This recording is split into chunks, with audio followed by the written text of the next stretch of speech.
Vladimir Poutine annonce que Moscou continuera de respecter pendant une année supplémentaire les limites sur les armes nucléaires fixées par le traité New START avec les États-Unis. Au moins 3 personnes ont été tuées dans des frappes russes dans la ville ukrainienne de Zaporijjia, tandis qu'en Crimée annexée, Kiev a ciblé des positions russes. Kim Jong-un déclare garder de bons souvenirs de ses rencontres avec Donald Trump et laisse entendre qu'il est ouvert à de nouveaux pourparlers avec les États-Unis. Le président russe Vladimir Poutine a annoncé ce lundi que Moscou continuerait de respecter pendant une année supplémentaire les limites sur les armes nucléaires fixées par le traité New START avec les États-Unis.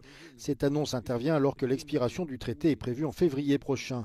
Il a souligné que ces décisions visaient à maintenir la stabilité stratégique et a déclaré aux membres de son Conseil de sécurité que Moscou attendait des États-Unis qu'ils suivent l'exemple de la Russie et respectent les limites du traité.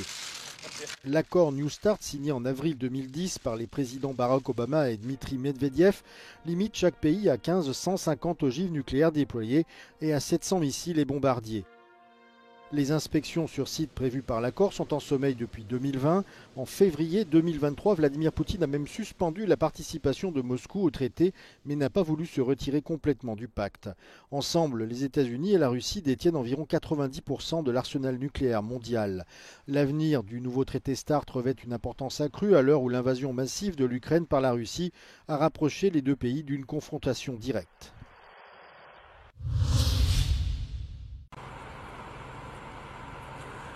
Les combats se poursuivent entre Kiev et Moscou. Ces dernières 24 heures, les troupes russes ont lancé une série de frappes sur plusieurs villes d'Ukraine, provoquant d'importants incendies et dégâts dans des quartiers résidentiels.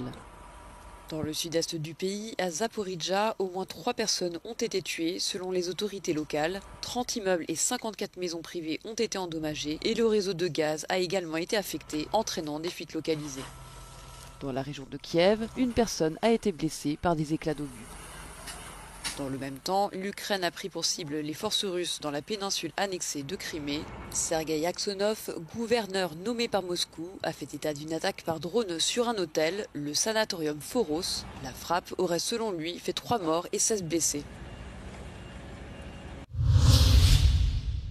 It's the largest protest ever organized by Italy's trade unions held in support of civilians in Gaza and the international humanitarian mission, the Global Summit Flotilla, which is attempting to deliver aid to war-torn Gaza. Strikes were called last week and are expected to disrupt both the private and public sectors.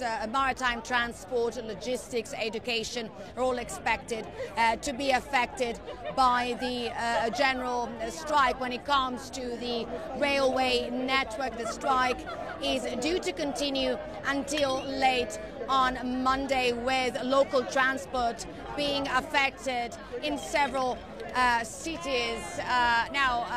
This is one of the main protests that is being held here in Rome, where over 100,000 people have joined the rally, mainly students, trade unions and pro-Palestine groups. Now, they are demanding that the Italian government cut diplomatic ties with Israel, impose sanctions, and that Italy's Prime Minister take a firm stance against Israel's military operation in Gaza. And Italy's opposition party is also calling for the recognition of the state of Palestine. Giorgio Orlandi for Euronews in Rome. Le leader nord-coréen Kim Jong-un a déclaré garder un souvenir positif de ses rencontres passées avec Donald Trump. Il a même laissé entendre qu'il n'excluait pas de nouveau pourparlers avec Washington. Mais il a aussitôt posé ses conditions. Aucune reprise du dialogue tant que les États-Unis continueront d'exiger l'abandon de l'arsenal nucléaire nord-coréen. S'exprimant devant le Parlement de Pyongyang, Kim a précisé qu'il n'avait en revanche aucune intention de renouer avec Séoul, marquant une nouvelle fois la rupture entre les deux Corées. Ces déclarations surviennent alors que le président sud-coréen Lee Jae-myung doit prendre la parole cette semaine à l'Assemblée générale de l'ONU. Le contexte a donc changé depuis la période des échanges entre Trump et Kim. Le dirigeant nord-coréen s'est rapproché de Moscou en apportant son soutien militaire à la Russie et a récemment effectué une visite remarquée en Chine. Ces gestes renforcent son poids stratégique et compliquent le rapport de force avec Washington, désormais confronté à un Kim Jong-un qui apparaît plus sûr de lui et mieux armé diplomatiquement qu'il y a quelques années. Bernard Arnault, l'homme le plus riche de France, s'est montré très sévère ces derniers jours concernant le projet de prélèvement de 2% sur les citoyens français les plus fortunés proposé par l'économiste Gabriel Zucman. Le PDG de LVMH a qualifié la mesure de mortelle pour l'économie française, accusant Zucman de promouvoir une idéologie d'extrême gauche et d'être un piètre économiste, ce dont ce dernier s'est défendu en appelant le milliardaire à éviter la calomnie. Ce débat survient alors que le nouveau Premier ministre Sébastien Lecornu prépare un budget pour réduire une dette de 5,8% du PIB dans un contexte politique et social profondément divisé. Cette année, la saison a été difficile pour les compagnies aériennes comme pour les voyageurs. Les grèves du personnel au sol, des pilotes et des contrôleurs aériens ont perturbé de nombreux projets et exposé les compagnies à des pertes importantes. Mais les grèves ne sont pas les seuls défis auxquels sont confrontés les transporteurs. Strikes quite usual in our industry. Actually, there was no one year where we have no major challenges when it comes to the strikes. Record traffic, shortage of the aircraft, postponed and deferred deliveries, new technology, engines, unpredicted challenges and unpredicted maintenance. This is the main concerns in the aviation today. Le secteur, en particulier les compagnies aériennes à bas prix, a également été perturbé par l'annonce de la possible introduction d'une réglementation sur la taille des bagages à main au niveau de l'UE. Low-cost carriers earns up to 25% of revenues from the additional services. If regulation will come to the luggage, then to the day it will reflect to the final ticket price. L'augmentation du prix des billets est également due à une demande croissante et à un nombre limité d'avions. Selon le directeur d'Avia Solutions, la clé pourrait être de gérer correctement la flotte d'avions à l'échelle mondiale. We have 31% less passengers in winter than in summer because people go for holiday in summer. And revenues-wise, some airline companies gains 50% less revenues in winter than in summer. Opposite to Europe, we have a Latin American, Asian Pacific, part of Africa, Australia. Our job is to deploy aircraft which will operate in summertime and winter in counter-cyclical markets. So we believe that by 2030, we will be able to propose 700 aircraft around the globe. Depuis 2020, le secteur connaît une forte reprise du trafic aérien. Selon les premières estimations, plus de 5,2 milliards de passagers devraient être transportés en 2025, soit près de 7% de plus que l'année précédente.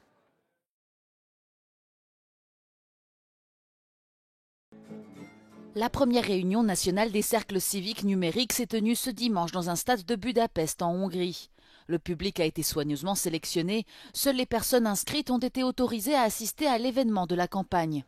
La réunion a été organisée par une société extérieure qui a affirmé que la salle gigantesque avait été louée grâce à des fonds privés. Dans son discours d'ouverture, le Premier ministre Viktor Orbán a affirmé que l'Europe au sens classique du terme appartenait désormais au passé et que sa moitié occidentale était en crise. Intellektuális, szellemi bátorság kell, hogy vegyünk egy nagy levegőt és kimondjuk, Európa világa, ahogyan eddig ismertük és szerettük, véget ért. Ha letagadjuk, időt veszítünk. Ha kimondjuk, időt nyerünk. Au même moment, des milliers de personnes se sont rassemblées contre les campagnes de haine du gouvernement sur la place des Héros à Budapest. La manifestation était organisée par la compagnie théâtrale indépendante Loop. Esetleg még a kormányváltás lesz most, akkor sem látom, hogy nagyon drasztikus változások lennének, mert minden magánkézből van, már valahogy mindenhol bebiztosították azt, hogy akkor is ők legyenek valamennyire kontrollban, hogyha egyébként hogy nincsenek kormányon. Loop avait déjà lancé une pétition quelques semaines plus tôt contre la campagne de haine du Fidesz. Jusqu'ici, celle-ci a été signée par plus de 200 000 personnes.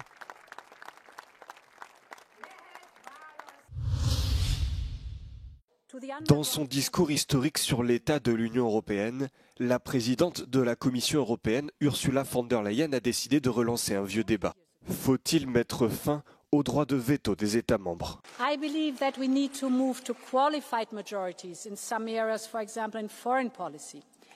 It is time to break free from the shackles of unanimity. Aujourd'hui, chaque État membre peut opposer son veto aux décisions européennes concernant les affaires étrangères, l'élargissement ou le budget par exemple. Et c'est ce qui complique notamment l'adoption de sanctions envers la Russie et Israël. Au sein de l'UE, ce sujet est un serpent de mer. Alors pourquoi Ursula von der Leyen a-t-elle décidé d'en parler à nouveau aujourd'hui? I think she put it at the end of her speech to signal that she wants to push against those member states who use these tactical vetoes, in particular Hungary, but there's no strong push behind it. The reason for that is that to get from unanimity to qualified majority, you first need unanimity itself. Cette règle de l'unanimité est inscrite dans les traités pour protéger la souveraineté des États membres, en particulier les plus petits, qui y voient un moyen de peser dans les discussions. Au contraire, d'autres pays comme l'Allemagne ou la France plaident pour la majorité qualifiée, notamment pour les questions de politique étrangère et de sécurité. Toutefois, selon plusieurs experts, le cœur du fonctionnement européen reste avant tout le consensus.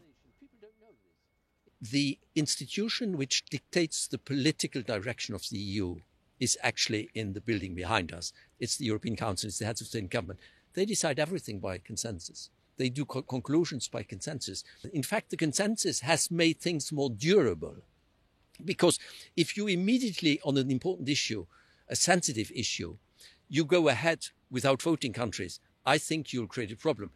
En théorie, il serait possible de passer à la majorité qualifiée sans modifier les traités, si la Commission ou un groupe d'États membres en prenait l'initiative. Mais pour l'heure, le signal envoyé par Ursula von der Leyen reste politique. Aucune procédure formelle n'a été engagée.